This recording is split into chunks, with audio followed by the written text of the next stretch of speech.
maka mencari sumber-sumber air buat persiapan itu. Nah begitu Ramadan, sehingga sudah ada persiapan. Sama dengan sekarang itu. Persiapan Ramadan ini kita persiapkan dari kita. Terik membakar. Karena memang puasa itu membakar. Apa yang dibakar? Satu, dibakar dosa kita kepada Allah Subhanahu Wa Taala. Itu dibakar pada Ramadan. Yang kedua, dosa kita kepada sesama kita. Itu dibakar dengan saum Ramadan. Yang ketiga, dibakar makanan-makanan sudah terlanjur yang masuk ke dalam tubuh kita. Itu dibakar dengan Ramadan. Dan dosa-dosa yang kita mau dibakar dengan Ramadan. Makanya orang yang berpuasa dengan penuh keimanan bahwa bisa benar, ghufirallahu ma taqaddama min dzambi. Allah ampuni kesalahan.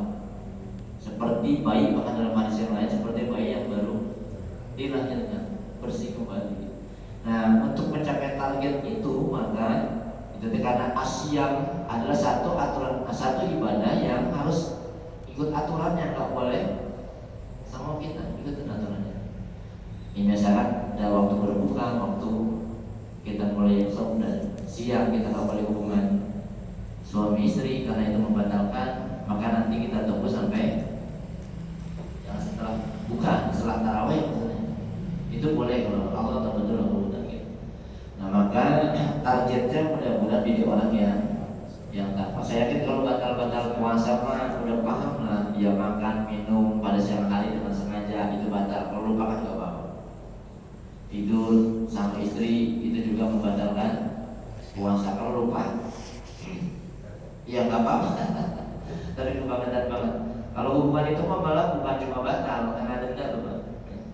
Dan dendanya berat itu, harus puasa 2 bulan berturut-turut. Yang pertama mereka bilang sebenarnya cuma kita nggak ada seni perbudakan.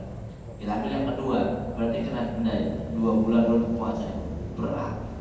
Kalau itu nggak nyambung juga memberikan makan 60 fakir miskin itu kena dendanya. Bahkan mohon maaf bagi yang tidak berpuasa pun, misalkan suami istri nggak puasa, nggak boleh melakukan hubungan suami istri pada siang karena kemuliaan bulan Ramadan. Ya kan ada maksudnya yang mungkin nggak kuat gitu. Maka ada aturan mainnya. Tunggu sampai nanti malam hari. Ya jadi digandeng Pak, siang dan qiyam. Ya tarawih berapapun jumlahnya buat kita lah.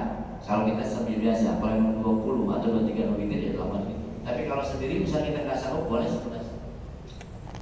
Misalkan kalau sendiri berarti sholat tarawihnya 8, witirnya 3. Nah karena kalau sendiri beda kan semangatnya kalau sendiri sama berjamaah. Walaupun boleh tapi jangan akhirnya gini. Ada memang Rasulullah dulu qiyamul Ramadan namanya, belum ada istilah tarawih. Di zaman Rasulullah masih istilah sholat malam itu qiyamul Ramadan. Jadi malam pertama Rasulullah sholat di masjid, makmumnya banyak, jamaahnya banyak. Malam kedua tambah banyak, malam ketiga tambah banyak, sehingga malam keempat Rasulullah enggak ke masjid. Lalu sampai para sahabat Rasulullah itu jamaah sudah banyak, begitu banyak yang sudah hadir, bertambah terus karena semangat kira ibadah orang itu luar biasa. Lalu apa alasan Rasulullah? Kata Rasulullah, andai aku terus menerus mengimami di masjid dan umatku senang dengan sholat malam, aku khawatir ini menjadi hukumnya menjadi wajib. Karena Rasulullah itu produk hukum. Nah karena memahami hadis ini juga ada. Ya walaupun kita tidak menjalankan, tapi buat evaluasi aja. Rasulullah cuma 3 malam deh maksudnya. Akhirnya selebihnya kita di rumah. Enggak, kalau kita mau sebulan juga gak jadi produk hukum. Tetap aja. Kenapa? Karena ini sholat syiar Ramadan. Tarawih itu adalah sholat syiar untuk hubungan kemanusiaan. Puasanya hubungan kepada Allah, sholat malamnya tarawihnya adalah hubungan kepada manusia. Iya, jadi 2 hal. Hablum minallahnya jalan, hablum minannasnya jalan. Dan persiapan ilmu ini penting. Kalau saya lihat di Pinter itu, Anur ini sudah mempersiapkan agenda Ramadan yang luar biasa, semangatnya beda kegiatan ini. Ya jadi kembali bahwa melalui ayat ini kita dituntut dibimbing oleh Allah Subhanahu Wa Taala dengan lembaga puasa agar kita mampu mengendalikan hawa nafsu duniawi kita. Yang makan kita harusnya lebih sedikit, tapi kenyataannya kan enggak. Kita makannya lebih, kadang-kadang lebih banyak. Kita Tapi makanya akhirnya budget pengeluaran kita lebih banyak.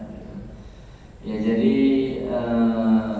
tadi menahan hal-hal yang membatalkan puasa itu sendiri kita harus lakukan.